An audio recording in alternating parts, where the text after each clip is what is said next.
뭘 읽어야 할지 모르겠을 때 애매한 언니들과 함께 읽어요. 본격 독서 권장 방송 애매한 언니들 시작합니다.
네, 첫 곡으로 악뮤의 소문의 낙원 듣고 왔습니다. 네, 안녕하세요. 애매한 언니들 장수정입니다. 오늘은 파시클 출판사의 박혜란 선생님과 함께 하는 고전 읽기 시간이고요. 오늘도 인사 빠르게 하면서 시작을 해보도록 하겠습니다. 안녕하세요. 안녕하세요. 네, 반갑습니다. 잘 지내셨나요? 네, 잘 지냈습니다. 네. 네, 소개 간단하게 해주시죠. 제 소개요? 네. 안녕하세요. 저는 번역하고 있는 박혜란입니다. 네. 네. 요즘 어떠셨나요? 바쁘셨나요? 어떠셨나요? 그냥 보통 일상 그대로 뭐 번역도 하고 교정도 보고 그리고 이제 저 3월 말에 이제 파주 그 지혜의 숲에서 저희 책 그리고 터지다. 그 다음에 춤추고 싶은데 집이 너무 좁아서 그리고 앙상한 저 나무에도 언젠가는 잎이 피겠지. 이 세 책의 저자인 창작자들과 함께 이제 북토크를 했었어요.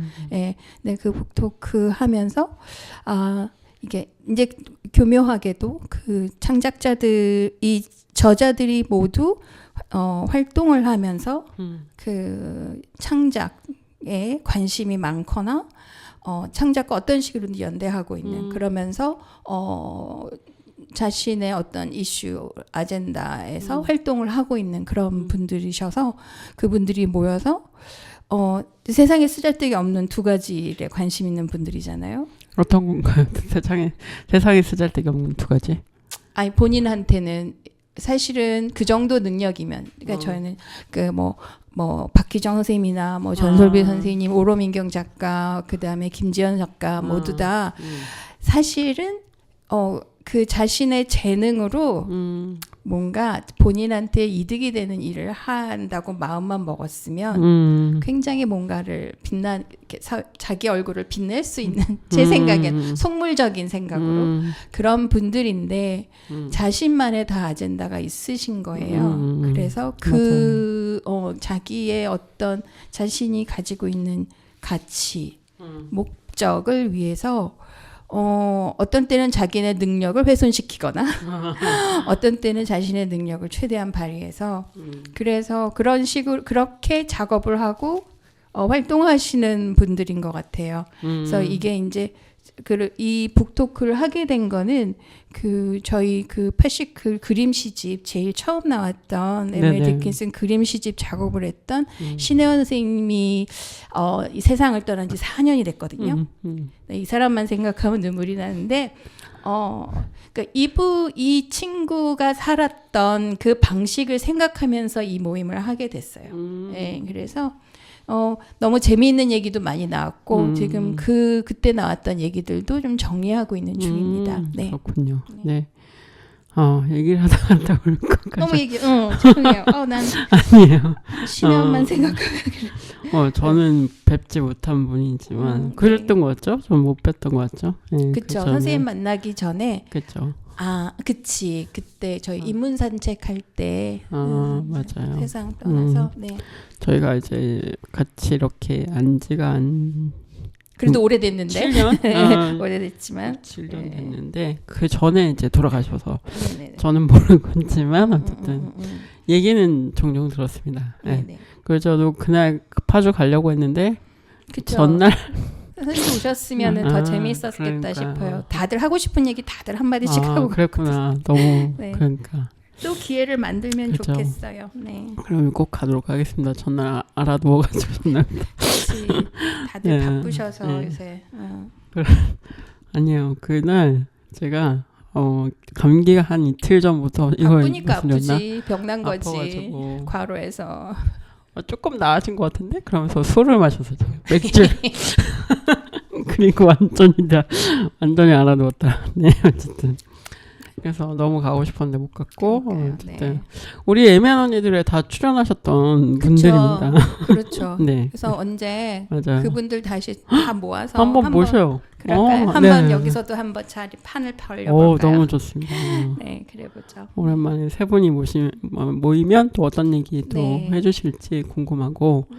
다른 데서도 또 모이고 우리 방송에서도 또 모이면 좋겠다. 네, 되고요. 좋습니다. 네, 또 북토크 또 하시고 하느라 너무 바쁘셨을 것 같고 네, 그러면 또 오늘 또 나눌 책 이야기 좀 소개를 먼저 제가 이거 읽어요라고 해서 네. 읽은 건데 네, 이제 제가 이제 셰익스피어를 읽겠다라고 그러니까 고전인데 셰익스피어 읽어야죠.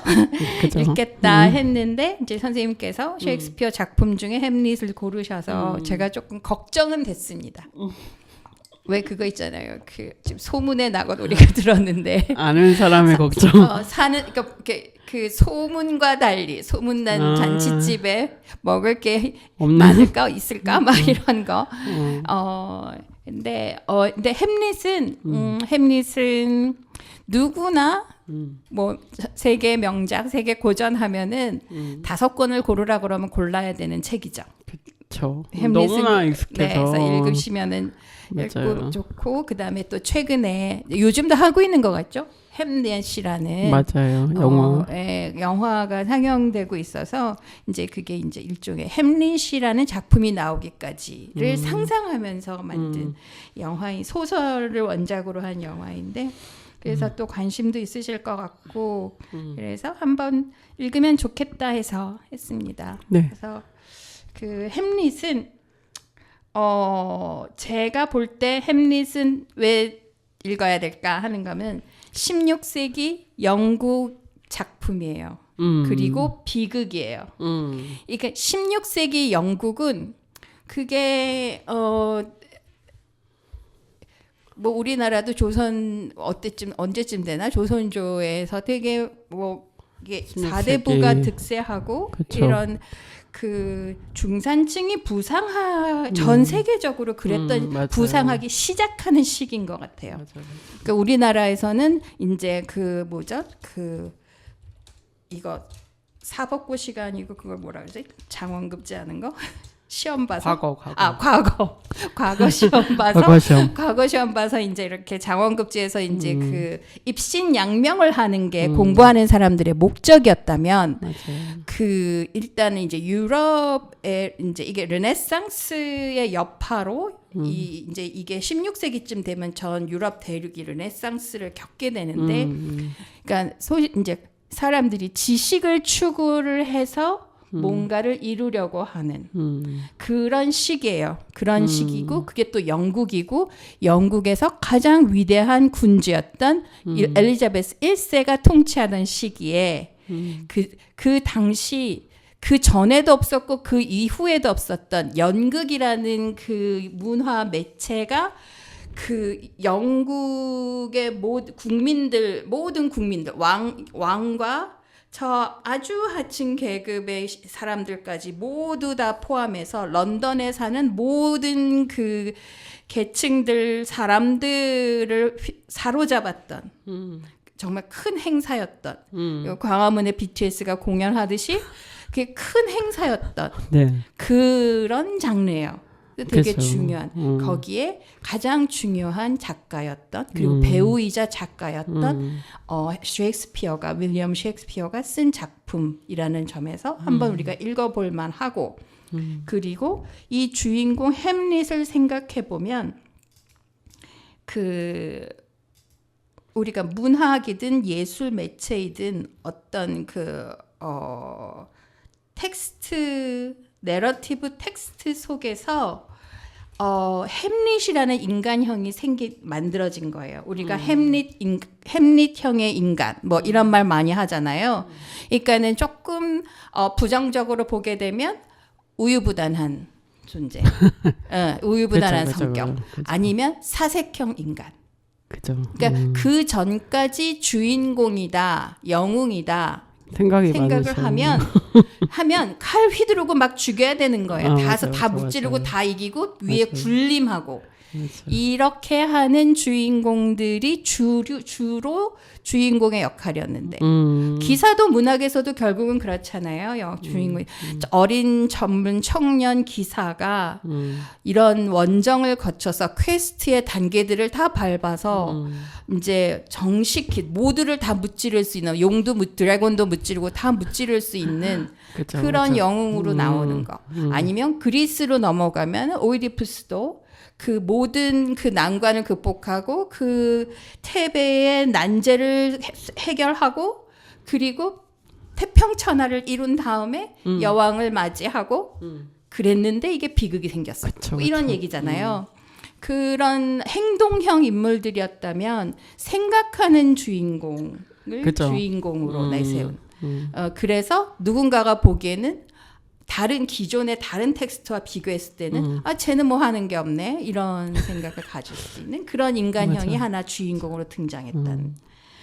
그리고 또 각주에 막 그런 그 내용이 있더라고요. 네 이제 이때까지 아무것도 안 한다고 생각할 수 있지만 이게 아마 한우리 번역자님이 네. 한우리 선생님이 이제 변명을 하기 위해서. 그러니까 아마 그게 그 자기를 캐릭터를 자기 옹호하는. 부정하는 거야. 나도 옛날에 불만이 많았는데 꼼꼼히 읽어보니 그렇다. 이렇더라. 이런 식으로 이제 사실 네. 선생님이 번역서도 좋았던 것 같아요. 맞아요. 예, 햄릿 번역서가 굉장히 많은데 그 한우리 선생님 번역서를 택해봤어요. 그래서 뭔가 시각이 다를 것 같아서. 맞아요. 초판본 디자인으로 나온. 네. 네. 그리고 이제 그리고 표지도 햄릿 초판본을 그대로 가지고 와서 해서 책 만드는 번역서. 한우리 선생님 번역. 네, 더 스토리에서 나온 햄릿으로 우리는 읽었습니다. 네, 그렇습니다. 예. 가격도 되게 저렴했던 것 같아요. 맞아요. 네. 2,980원. 네. 그래서 좋았습니다. 네. 그래서 맞아요. 그 약간 근대적인 생각하는 어떤 인물이라고 설명을 해주셨는데 거의 처음 출연한 그런 캐릭터일 수도 있다고 하셨는데 정말 참 그 생각을 다 어쨌든 그러니까 대사의 형태로 이야기를 하게 되니까 그게 이제 그죠? 우리 허들이죠. 네. 직접 봤을 때는 어땠을까라는 생각을 좀 하면서 또 있게 되는 것 같긴 해요. 이게 소리로 나올 때랑 또 다를 것 같아서 그렇죠. 네, 당시의 무대로 봐서도 재미없었을 수도 있어요. 그러니까 왜냐하면 그 당시에 셰익스피어 이전까지는 복수, 그러니까 셰익스피어 시기예요. 그러니까 그 시대도 마찬가지고 그 복수의 비극, 리벤지가 주제인 극들이 되게 많았어요. 근데 결국은 이제 뭐 역사극도 그렇고 다 복수하는 그쵸, 거예요. 그렇죠. 그러니까 명분을 찾는 거지. 내가 이 사람을 죽이는 명분은 막 무대에서 막 우리도 지금도 그렇지만 뭐 게임을 하던 영화를 보든 뭐 OTT를 하던 액션이 한 장르잖아요. 맞아요. 중요한 요소이고 그래서 찌르고 자르고 뭐 해가지고 이렇게 해야 되는데 그 명분이라는 게 제가 나에게 뭔가 위해를 했어. 그래서 난 그걸 갚아줘야 돼. 맞아요. 아니면 우리 아버지를 죽였어. 뭐 우리 엄마를 어떻게 했어. 뭐 그래서 내가 이거를 회복을 해야 돼. 그러기 위해서 나는 칼을 들어. 이런 드라마들이 많죠. 예, 그런 그래서 해결하는 방식으로 액션이 굉장히 많이 나오는데 햄릿은 맨 마지막에 가야지. 그쵸. 후반부로 가야지. 거의 끝에. 거예요. 네. 그냥 몰아서 그냥 한꺼번에 다. 근데 그런 걸 보면은 굉장히 남다른 드라마였을 것, 독특한 드라마였을 것이다. 그런 생각이 되어서 그 많은 수다스러운 대사들의 그런 정서 이런 것도 우리가 좀 읽어보면 좋을 것 같습니다. 네. 네. 그 햄릿이라는 고전을 또 같이 읽었고요. 네. 어쨌든 저는 약간 그런 나이브한 생각, 셰익스피어라면 햄릿을 그러니까 너무 많이 그 약간 죽느냐 사느냐 이것이 문제. 이것이 너무나 많이 우리가 접하기 때문에 그게 좀 그렇게 읽어봐야 되지 않을까라고 생각하면서 이제 접근하게 됐는데 햄릿 작품 중에 혹시 혜란 선생님께서 좋아하시는 건 어떤 건지 저는 좋아하는 거는 사실은 한여름밤의 꿈이나 시비야 이런 여성 인물들이 되게 톡톡 튀고 활발하게 뭐 실수도 하고 뭐 슬기롭게 해결 베니스의 상인도 마찬가지고 그런 극들이 되게 좋아요. 그렇군요. 네, 그런 극들이 굉장히 좋은데 그리고 비극 중에서는 맥베스가 좋아요. 맥베스가 맥베스는 햄릿하고는 굉장히 다르죠. 맥베스가 한국에서 공연이 꽤 많이 됐어요. 그거는 한국에서 뭐 그 이방원이나 그런 비슷한 그러니까 왜 왕위를 찬탈하는 맞아요. 그런 인물들을 영웅적으로 만드는 서사이기 때문에 한국의 역사와 굉장히 맞물려서 비유해가지고 그렇게 많이 돼요. 네. 그리고 또 한 가지는 이제 그 레이디 맥베스의 부인이 굉장히 흥미로운 캐릭터예요. 그 반역을 하도록 부추기거든요. 나쁜 짓을 하도록 그러니까 되게 나쁜 사람이에요. 맥베스는. 맥베스 부인이. 누가 봐요. 맥베스도 나쁘고 맥베스 부인은 더 나쁘고. 아 그렇구나. 예. 그러니까 나쁜 짓을 해서 막 그 자기가 하고 싶은 걸 다 하고 하려고 했으나 못하고 좌절하는 얘기거든요. 그런데 그 자기의 욕망, 그러니까 인간의 욕망이 끝까지 다 나와요.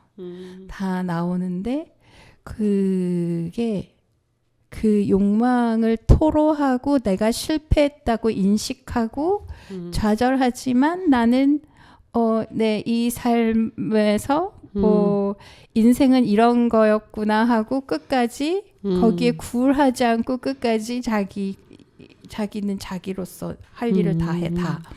그게 되게 살아있는 사람들 같아요. 그러니까 이게 아마 이제 지금 읽었을 때 햄릿이 이거 좀 아닌데 하는 그런 느낌을 받는다면 그거는 무대에서 우리가 이미 이제 그런 드라마와 나레티브의 문법을 다 이제 많이 익숙해 있잖아요. 그래서 그렇죠. 액션이 있는 드라마에서는 이러이러해야 된다는 게 되게 많은데 햄릿은 그거를 잘 소화를 못하는 거예요. 지금 기준에서 보면 그럴 만한 이유가 좀 나중에 말씀드리겠지만 있을 거고. 근데 맥베스에서는 완전 액션이에요. 다 막. 근데 그게 영국에서 그게 옛날 드라마라서 이건 그랬겠거니 한 게 아니라 당시 영국 복수극에서는 그러니까 영국 사람들이 되게 잔인한 걸 좋아하는 것 같아요. 그게 그런 정서가 있었던 것 같아요. 코미디 이렇게 막 이런 왕궁의 이런 드라마 로맨스도 재밌어 했지만 무대에서 정말 칼 들고 싸워야 되고 피가 튀어야 되고 그래서 그 토마토를 입에 물고 있다가 찌르면은 객석에다 뱉어요. 그러면은 이제 거기가 피가 팍 터지는 거야. 이런 거에 환호하는 그런 관객들이었거든요. 그러니까 그런 모든 것들이 다 이루어진 완성도 있게 나오는 건 맥베스인 것 같아요. 그러나 햄릿은 그런 거에 비하면 왜 이렇게 만들었을까 하는 질문이 이제 생기게 되죠. 네. 네, 그렇군요. 네. 어쨌든 햄릿에 대해서 조금 그 고전으로서 햄릿에 대해서 조금 이야기를 해봤고 아까도 조금 이야기를 해주셨지만 이제 시대적인 배경이나 이런 것들에 대해서도 조금 더 그리고 셰익스피어 그 자신에 대해서도 조금 더 설명을 해주시면 좋을 것 같아요. 네. 일단 햄릿은 뭐 모든 문학의 대가들을 그렇게 얘기했지만 확실히 언어 천재예요. 뭐 이 희극 코미디와 비극 모든 것들을 봐도 엄청나게 그러니까 작품을 엄청나게 많이 썼어요. 우리가 알고 있는 것보다도 굉장히 많이 썼고 그 다음에 그 대사의 그 화려한 순간에, 그러니까 말이 화려해야 되는 순간에 화려하게 말할 줄 알고, 그 절제하는 비극과 그 슬픔이 억제된 그런 언어에서는 그런 억제된 표현을 잘 쓰고, 리어왕 같은 경우에서는 그 슬픔이 언어를 넘어서는 그런 순간들이 또 보이거든요. 그래서 그런 언어들을, 그러니까 드라마의 언어들도 많이 구사하지만 소네트라는 영국의, 그러니까 유럽의 전형적인 그 장르, 주로 연애의 사랑의 감정을 담은 시이거든요. 네. 보통은 이제 그 14행으로 이루어진 1년 6줄, 2년 6줄, 마지막 2줄 이런 식으로 되어 있는 형식, 그러니까 영국의 셰익스피어 소네트라는 그러니까 그 장르를 만들어서 형식을 있어요. 그러니까 다른 소네트하고는 조금 형식이 다른데 이 소네트가 굉장히 많이 있습니다. 그래서 그 에밀리 디킨슨에서도 이 소네트랑 비슷한 분위기의 시들도 많아요. 예. 그런데 굉장히 아름다운 시들이 많습니다. 예. 이런 것들을 보면 정말 언어의 천재이다. 작품도 굉장히 많고 역사 드라마도 굉장히 많이 썼어요. 그러니까 그리스 로마의 역사도 많이 썼고 그 다음에 이 저기 영국의 역사도 쓰고. 그러니까는 그 기존 레퍼런스가 있는 그런 이야기들, 그런 극들도 많이 썼고 굉장히 많이 썼어요. 그렇고 그 당시에 꽤 잘생긴 배우였다고 해요. 예, 젊었을 때는 꽤 잘생긴 배우였다고 해요. 그리고 근데 요즘 영화 때문에 유명한 게 이제 부인이 유명해졌죠. 앤 해서웨이. 영화 배우 이름하고 똑같죠? 예, 앤 해서웨이가 이제 그 정원으로 굉장히 유명하죠. 예, NSA 정원으로 유명한데 뭐 또 그 셰익스피어의 생가도 되게 뭐 유명하다고 해요. 근데 결국은 그게 이제 해서웨이의 집이기도 해서 그렇습니다. 그리고 이 시기적으로 보면 16세기라는 게 셰익스피어 그러니까 그거죠. 그러니까 그 시대가 이런 천재를 낳았는지 이런 천재로 인해서 이 시대가 조성이 이런 분위기가 이렇게 만들어졌는지 그거는 사실은 알 수는 없죠. 근데 두 개가 서로 조응하는 거라고 생각을 하는데 작품에 보면 이 햄릿에서 그 배우들하고 얘기할 때 햄릿이 배우는 시대를 요약하는 역사다라는 얘기가 나오죠. 예, 이거는 이 시대 16세기 영국 런던 그 글로브 극장이기 때문에 가능한 얘기일 수도 있겠다는 생각이 들어요. 이제 말씀드렸지만 16세기 엘리자베스 시기 영국은 상업자본이 형성되던 시기입니다. 그러니까 귀족 중심의 아니면 봉건적인 그런 군주들 중심의 그런 왕국이기도 했지만 사실 엘리자베스 여왕이 그 전제군주로서 왕권을 딱 잡을 수 있었던 이유 중에 하나는 런던을 중심으로 상인들 거래 무역하는 그런 상업자본이 형성되고 이 상업자본이 강력한 왕을 지지했기 때문일 수도 있잖아요. 이런 시기에 이 런던의 모든 시민들, 계층을 망라한 모든 시민들, 귀족, 여왕, 그리고 뭐 프랜시스 베이컨 같은 철학자, 이런 모든 누구나 할 것 없이 모든 이들이 사랑하는 그런 무대가 있었다는 거죠. 글로브 극장 대표적인. 네, 글로브 극장이고 이 무대에서 이제 극단이 아마 영국에도 극단이 몇 군데 그 당시에 있었을 텐데 가장 왕성하게 활발하게 활동했던 로즈 극단이 이제 셰익스피어가 이제 소속돼 있었던 극단이고 이 극단이 사실은 이렇게 보면은 길드 형식으로 우리도 극단이 이렇게 뭐 거기서 다 배우들이 모두 하고 어떤 역할을 맡아서 하는 것처럼 길드 형식으로 돼 있어서 배우들도 있었고 무대 장치 드라마 쓰는 사람 이 모든 사람들이 모여서 이게 협업으로 이루어지는 예술이거든요. 그래서 그래서 저는 이게 사실은 어떤 작품이 나왔을 적에 이게 에밀리 디킨슨이 시를 쓰는 방식하고는 굉장히 다른 환경이었을 거라고 생각을 해요. 그쵸. 어떤 주제로 우리가 무엇을 쓸 것이면서인지 같이 그 무대에 올릴 것인지 그러니까 들어가니까 이게 굉장히 다양한 층위에서 협의가 됐었을 것 같아요. 이 극단에 펀딩 해주는 그쵸. 후원자들이 있었을 것이고 근데 요 전시기엔 중세에는 교회에서 연극을 주로 했거든요. 그러니까 굉장히 성격이 달라지는 거예요. 그렇죠? 그러니까 이 후원자들이 요구하는 컨텐츠가 있었을 것이고 내가 쓰고 싶은 컨텐츠가 있었을 것이고 그것이 맞물려서 어떤 무대에 올려지는 것이기 때문에 다양한 요구와 의지와 아이디어가 한 작품에 나는 모였을 거라고 생각을 해요. 맞아요. 네. 그게 그래서 더 셰익스피어의 드라마가 특별하지 않았을까. 그래서 그리고 햄릿 연극을 보면 햄릿 작품 안에서 보면 또 극진국이 나오잖아요. 배우들이 나오고 맞아요. 그 배우들과 햄릿이 나누는 대사라든지 그 배우들에 대한 대접이라든지 이런 것들을 보면 아 당시에 이런 식이었겠구나. 배우들이 이런 식으로 활동했겠구나. 상상해 볼 수 있을 것 같기도 합니다. 그래서 저는 세종대왕이 한글을 창제했다는 건 저는 확실하게 믿거든요. 근데 이거는 다른 당시에 여러 사람들이 관여했겠지만 주도적으로 이 아이디어는 세종대왕이다. 이거는데 햄릿이 어디까지 셰익스피어가 다 썼다고 할 수 있을까? 그거는 저는 사실 모르겠어요.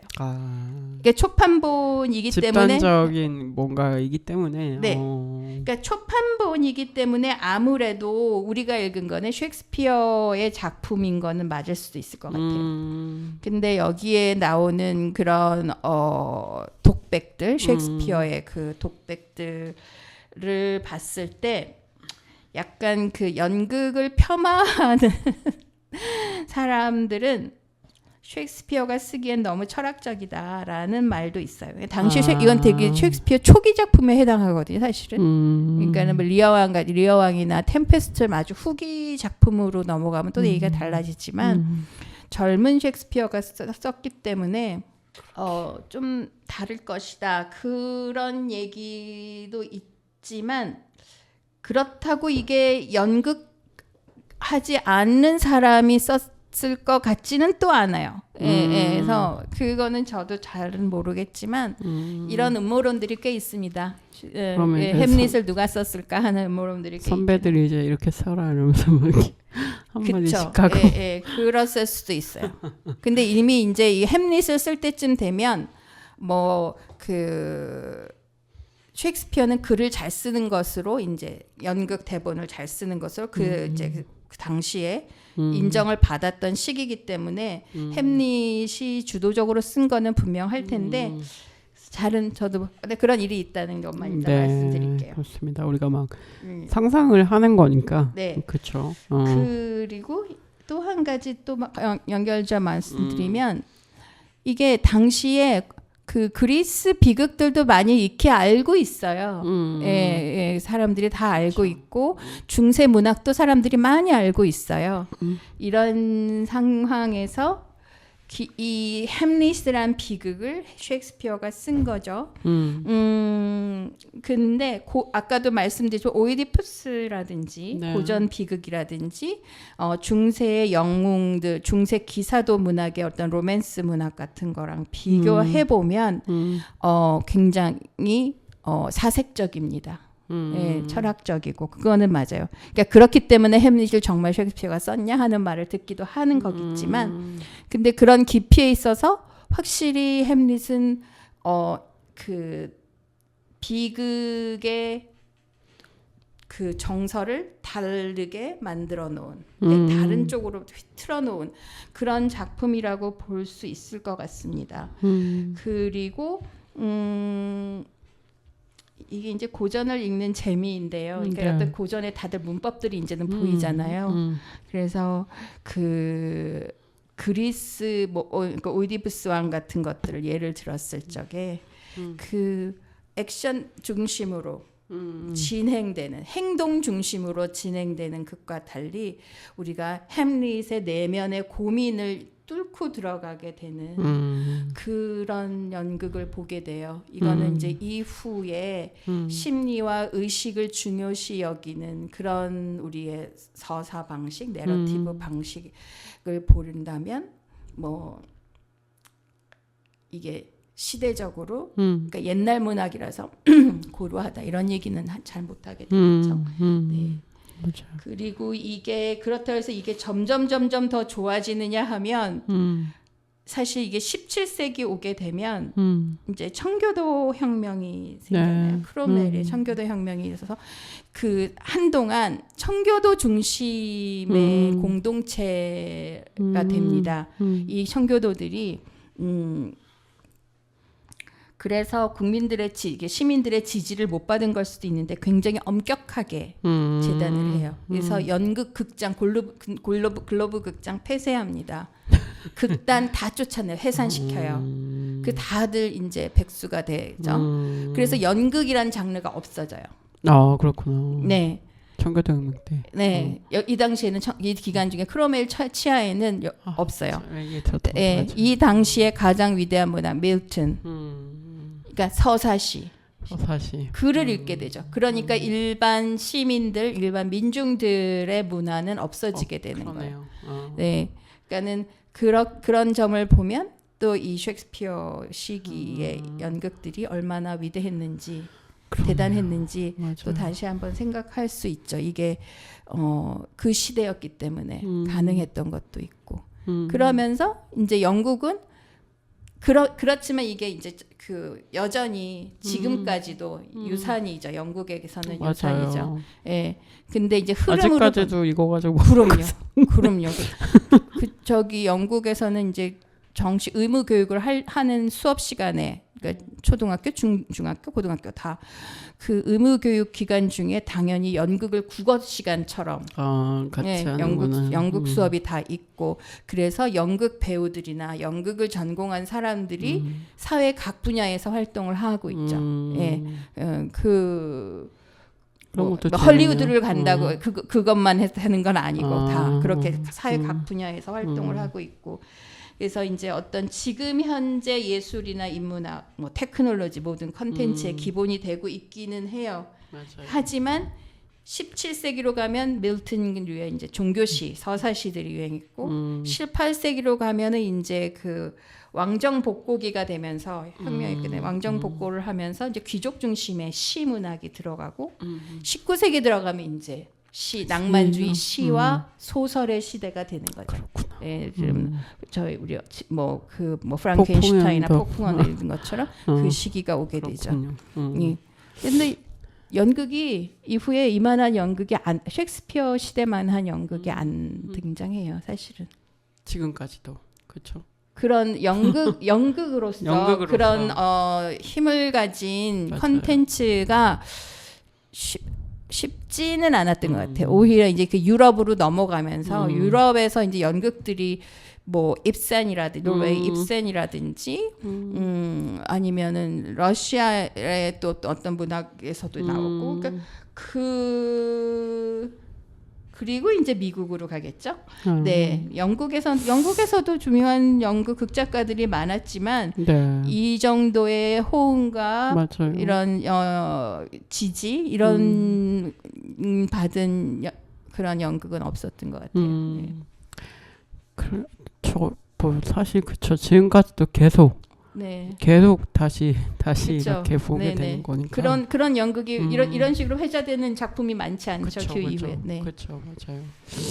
그렇습니다. 네, 어쨌든 이게 16세기 1500년대죠. 그럼 맞나요? 1500년대. 1500년대에 만들어진 이 곡을 이제 우리가 500년 넘게 600년 가까이 이제 다시 계속 읽고 보고 하고 있는데, 네, 그렇습니다. 저는 이제 고전을 읽겠다고 생각하니까 이게 정말 고전 영화가 계속 이렇게 많이 나오는지도 인식을 못하고 있다가 맞아요. 햄넷도 계속 나오고 사람들이 이걸 정말 끊임없이 우리가 가져가고 있구나 이런 생각을 또 역으로 하게 되고 있습니다. 네. 그렇다면 아까 뭐 근대적인 어떤 생각하는 인간으로서의 햄릿에 대해서 얘기를 했는데 조금 더 설명을 해보고 싶어요. 듣고 싶어요. 햄릿에 대해서. 햄릿은 어떤 사람일까? 그 햄릿은 덴마크 왕자님으로 나오잖아요. 덴마크 왕자님이 왕가에서 일어난 일이죠. 네, 왕자님인데 그 왕자님이 이렇게 공부를 많이 한 왕자는 사실 많지 않아요. 한국에서는 조선 시대 왕실, 조선조의 왕실에서는 뭐 정말 뭐 다 이렇게 그쵸. 많이 공부 많이 엄청 많이 소양이 시켰지만 있어야 되죠. 네, 그렇게 이렇게 공부를 많이 시키는 나라는 없는 것 같아요. 조선 말고요. 네. 그래서 이제 이게 우리가 그렇기도 하지만 이런 왕자가 제시되는 것은 이게 영국의 르네상스 시기라고 불리거든요. 그러니까 르네상스 인간형이 있어요. 대표적인 인물이 레오나르도 다빈치죠. 네, 그렇죠. 다빈치처럼 모든 것을 다 학문을 다 꿰고 있죠. 문과 이과를 다 꿰고 있는 그런 인간형이 이상적인 인간이라고 생각되던 시기예요, 사실은. 그래서 그 이전에 무력으로 모든 거를 다 해결하려고 했다면 신체적인 힘이 중요했다고 한다면 이 르네상스 시기로부터 인문학에 대한 성찰이 다시 시작이 되면서 고전을 다시 읽으면서 고전의 인물들이 어땠느냐를 배우게 되잖아요. 근데 여기에 고전의 영웅들의 이 배우게 되는 게 하나가 더 들어가는 거죠. 그래서 지식을 갖춘 영웅인 거예요. 그러니까 신체적인 힘도 완벽하지만 예술과 학문 양수겸장 다 모든 걸 다 갖고 있고 정치력도 있고 정치가로서도 뛰어나고 착하고 거기다 선해야 돼. 선한 의지가 많고, 있어. 맞아요. 선한 의지가 있고 뭐 맞아요. 잘생겨야 되고. 맞아요. 네, 여기서도 보면 그 왕이 이제 어머니가 걱정하는 아들이어서 햄릿을 함부로 못 한다는 이제 명분이고, 두 번째로 얘기할 때 대중적으로 인기가 있어서 맞아요. 내가 햄릿을 잘못 뭐라도 하게 되면 오히려 그 공격이 나한테 돌아올 거다. 그런 얘기를 하잖아요. 백성들한테 인기가 많다. 인기가 굉장히 많았던 거예요. 그러니까 그러니까 사람들한테 호의를 받고 그 호의에는 외모도 있지만 그 신체적인 뛰어남, 그러니까 물리적인 힘뿐만 아니라 이제 뭐죠? 지성도 갖추어야 되고 그 지성에 그러니까 여기 연극 배우들하고도 교류를 많이 하잖아요. 그러니까 그 예술에 대한 감각도 뛰어나야 되고 이런 모든 거를 다 갖춘 인물이 바로 햄릿이죠. 예. 그래서 요즘은 어떻게 해야 21세기 히어로는 어때야 이런 되나? 사람 누가 있을까? 현대 누가 있을까? 생각이 안 나는데요. 괜히 이런 척 하려다가 망한 사람들 꽤 많죠. 그런가? 누구지? 왜 많잖아요. 뭐 정치하는 사람들 중에 나 잘생겼고 뭐 음악 기타도 치는 척하고 뭐 그분? 하여간 뭐 그런 사람들 꽤 많잖아요. 그래서 뭐. 그렇지, 이런 걸 또 하고 싶어 하는 것 같아요. 약간 포즈로서도 그렇고 자기가 뭐 만약에 약간 이과다 그러면 약간 문과적 소양도 있다. 약간 이런 게 약간 그쵸. 그런 게 약간 그쵸. 의외의 모습? 의사인데 사법고시도 패스했어. 뭐 이런 사람. 그런데 음악도 잘 알아. 막 이런 사람. 맞아요. 그런 사람들 중에 나라를 말아먹은 사람들 꽤 많이 있죠. 그렇죠. 그래서 제가 그거는 이제 좀 그렇고 근데 이제 이렇게 봤을 적에 다시 한번 읽어본다면 햄릿이 이제 그 아버지 유령을 보고 아버지한테 얘기를 듣고 사건의 전말을 듣고 그 복수를 하라고 나를 기억하고 복수를 하라고 했는데 계속 그걸 갖고 생각을 하잖아요. 그렇죠. 거의 끝까지 네. 계속 생각을. 그렇죠. 근데 이게 복수를 하는 게 맞냐? 그러니까 이게 이제 16세기 되면 법이라는 법 체제가 이제 정립이 되는데 고전에서는 그리스에서도 이제 시민들이 있었고 한데 내 군주가 되기 위해서 모두 행하는 액션이 모두 다 내가 군주가 돼서 선한 왕이 되면 다 용납이 되는가? 그건 또 다른 문제죠. 그치. 햄릿이 부당하게 왕위를 찬탈해서 오른 그 왕을 그리고 그 왕을 내가 처단하는 것이 그냥 칼 들고 가서 처단하는 것이 옳은가 하는 고민을 할 수밖에 없죠. 그렇죠. 왜냐하면 이게 복수는 신이 하는 것이 그러니까 벌은 신이 내리는 것이라고 나는 지금 이 기독교적인 세계관이 하나가 있는데 그러니까 르네상스 시기에는 모든 것들이 다 하나로 들어가잖아요. 그러니까 이게 맞아요. 아직 덜 세속화가 되는 거죠. 맞아요.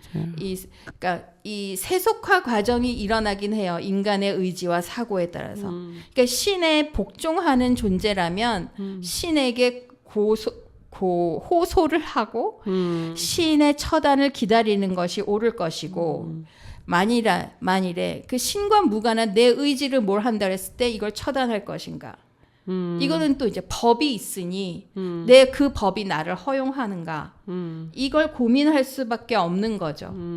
그러면서 이제 그래서 이 복수가 계속 지연이 되는데 묘하게도 햄릿은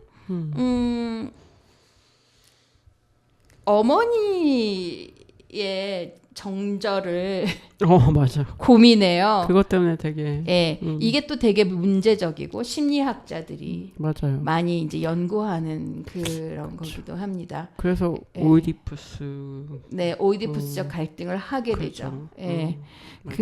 근데 이게 과연 오이디푸스적인 갈등인가? 보다는 제가 볼 때는 약간 여성 혐오의 느낌이 저는 있어요. 맞아요. 그러니까 어머니의 정절을 생각하는 것. 그치. 네, 이것이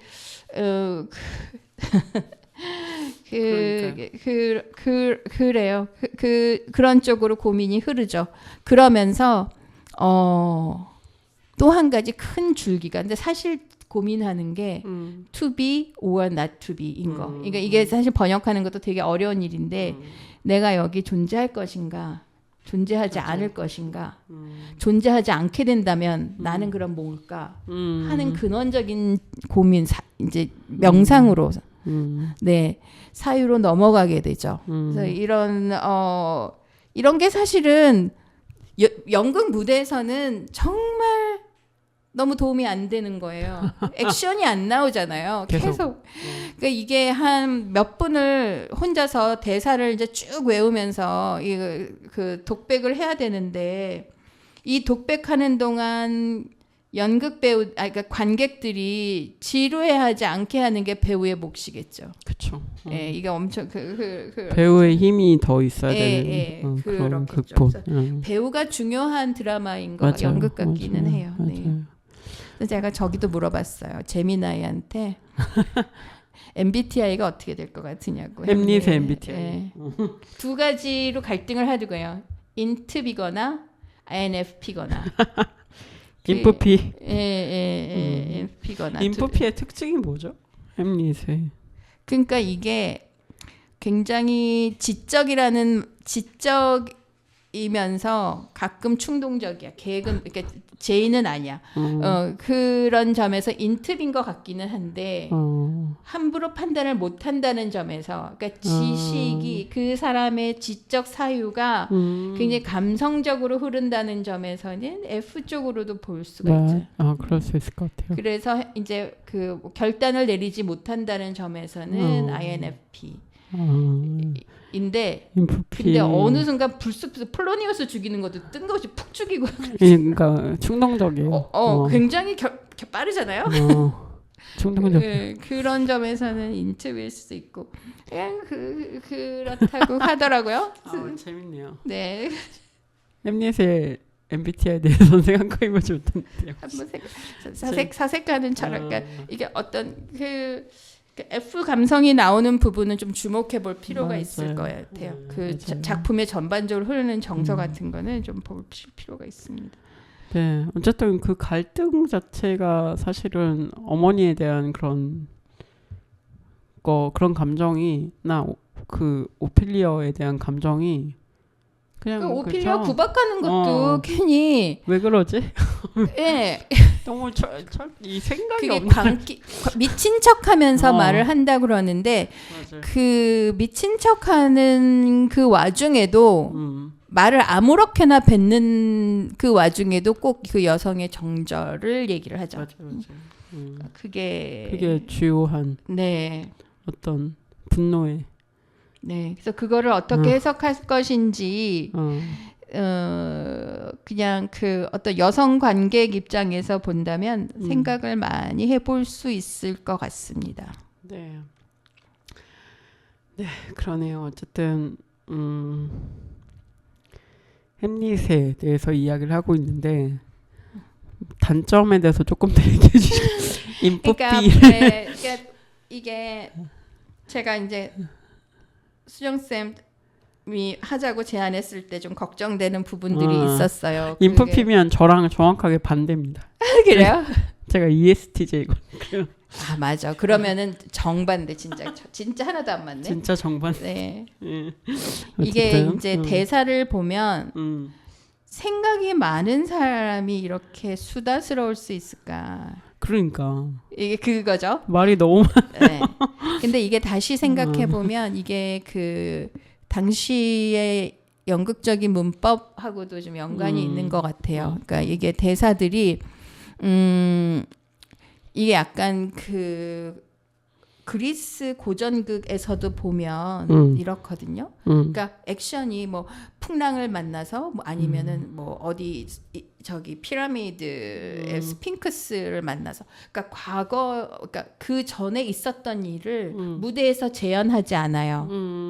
그리고 다 얘기를 말로 다 얘기를 해주고 그리고 아무래도 이제 관객 객석과 거리가 있다 보니까 이게 이제 우리가 영상으로 보는 거랑은 다르니까 그러니까 얘가 내가 쓰러지면 이게 죽었는지 안 죽었는지 말을 해줘야 되잖아요. 나는 죽는다. 그러니까 이런 것들이 그 고전극들에 나 너무 이거 왜 죽는다고 말하고 죽어. 나는 죽는다. 그런 거 있잖아요. 그러니까 그런 그 약간 지문으로 나와야 될 것들을 대사로 얘기해줘야 관객들이 이해하는 게 있는 거예요. 맞아. 그래서 말이 많고 그리고 머릿속에서 일어나는 일을 바깥으로 다 얘기를 해야 되는 거죠. 그래야 독백으로 그렇죠. 독백으로 얘기를 해주다 보니까 독백이나 뭐 방백이나 이렇게 얘기를 하고는 그렇죠. 그런 것들이 그래서 그 이제 에밀리 디킨슨의 시에서 그러니까 자기에 대한 고백처럼 싹 얘기하는 그런 것과 같은 그 토로가 햄릿에서도 많이 나오고 그래서 디킨슨도 햄릿 되게 그 드라마 보면 햄릿을 친구들하고 같이 공연하는 거 나오잖아요. 연극놀이 하는 거. 그러니까 그런 에피소드가 있다고 상상될 정도로 많이 읽었거든요. 그러니까 그러니까 부분 하나의 시로 본다면 독백시로 본다면 굉장히 훌륭한 부분들이 많은데 그게 무대에서 재현될 거를 상상하고 본다면 현대의 독자들은 좀 이게 견디기 힘든 부분들이 있죠. 지루해지고 길어지니까. 그리고 무대에서 그냥 가만히 서서 지금 독백만 한 대사만 읊는 거잖아요. 그러니까 이런 것들이 쉽게 느껴지지는 않죠. 그렇고 그런 자기의 반응과 뭐 이런 계획과 이런 걸 또 다 얘기하잖아요. 그리고 무대에서 그냥 보여줬으면 좋겠는데 이제 이런 것들이 아마 당시의 연극적 문법에 근거해서 나온 거라서 맞아요. 근데 또 말씀드렸지만 의아한 곳들이 되게 많아요. 사실은 그러니까 그 복수의 방향이 왔다 갔다 하는 거 맞아. 이런 것들은 사실은 아까 제가 말씀드린 대로 뭐 이런 지적인 뭐 사색이고 뭐 이런 걸 아무리 된다고 해도 근데 그 방향 그 복수에 대해서 고민하는 방향이 어디로 가느냐 했을 때 되게 애매한 거예요. 모호한 거예요. 그래서 이 부분은 사실은 사실 나는 잘 모르는 내가 여성 관객이라서 잘 알지 못하는 어떤 정말 젠더적인 그런 내적 고민이 있었을 수도 있겠다라는 생각은 조금 듭니다. 네. 예. 그렇죠. 그리고 또 말씀드린 오피리아가 실성한 부분에서 그렇죠. 끝에서 그 오피리아가 실성한 건 아버지 죽음이었을 거고 아마도 아버지의 죽음이 햄릿과 자기 약혼자 자기가 사랑하는 사람과 관련 있을 거라는 걸 알았기 때문에 실성을 했을 거다라고 하는데 근데 막상 그 실성해서 하는 얘기들은 레어티즈를 보고 얘기하든지 뭐 이렇게 얘기할 때도 그게 오빠한테 할 얘기도 아니고 아니면 무의식 속에 햄릿을 염대도 얘기하는 것 같지도 않고 좀 그런 부분들이 있죠. 그러니까 이런 부분들에 대해서는 좀 이상하다. 그래서 이런 부분을 심리학자들이 되게 좋아하는 것 같아요. 햄릿을 정신 분석도 많이 하고 그러는데 그럼에도 잘 이해는 안 됩니다. 네. 저는 그래요. 네. 네, 어쨌든 좀 다음 시간에 조금 더 다양한 이야기들 더 해보기로 하고 오늘은 또 햄릿에 대해서 사실 현대적인 인물로서 햄릿을 해석하는데 현대의 우리는 이미 도파민에 너무 절여졌다. 그런 걸 수도 있고요.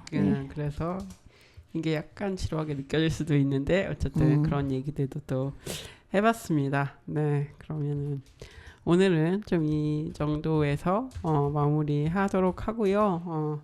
마지막으로 노래 들으면서 또 마무리. 잠깐. 네. 우리 한 주 또 후에 또 만나게 되잖아요. 맞아요. 기다리시는 동안에 햄릿은 영화로도 많이 나오고 공연으로도 많이 나오거든요. 그래서 BBC 같은 데서 많이 제공하고 있으니까 유튜브 통해서 한번 검색해 보시면 햄릿이 그 베네딕트 컴버비치 네. 한 것도 있고 나 또 그 사람 이름 까먹었다. 그 닥터 후 주인공이었던 그 바짝 마른 사람 이름 까먹었어. 예, 그분이 하는 햄릿도 있고 그 알만이 입고 나오는 햄릿이 있거든요.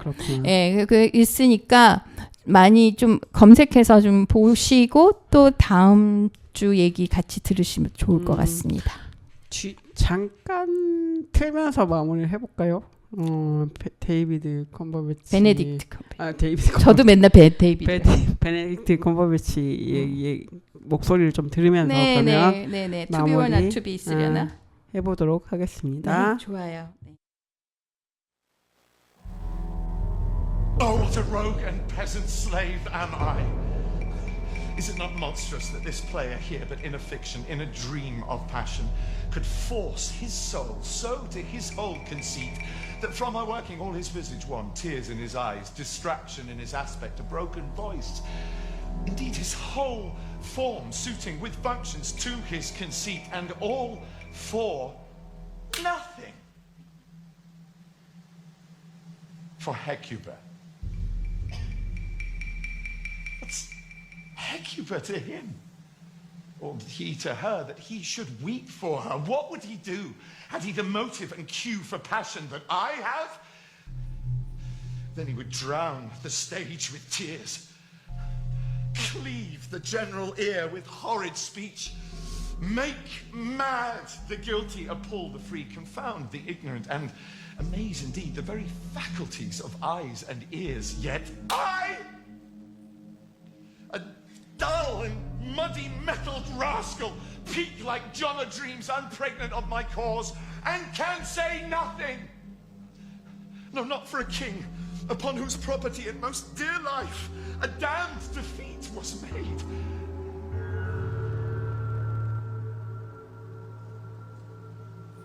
Am I a coward?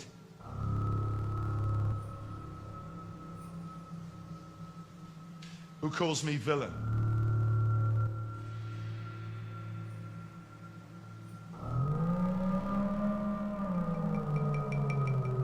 I should take it. Cannot be, but I am. Pigeon-livered and lack gall to make oppression bitter, or ere this I would have fatted all the region kites with this slave's offal. Bloody, bawdy villain!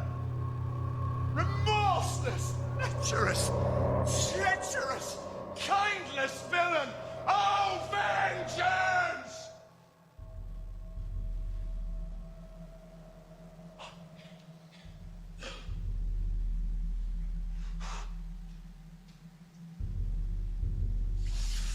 Why, what an ass am I? This is most brave. That I, the son of the dear murdered, prompted to my revenge by heaven and hell, must first, like a whore, unpack my heart with words and fall a-cursing like a very drab scullion, fly upon it, flow about my brain.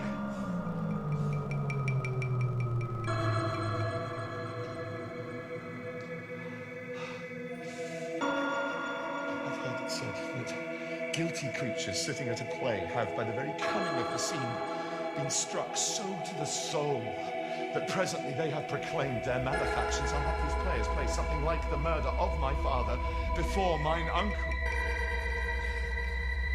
I'll observe his looks.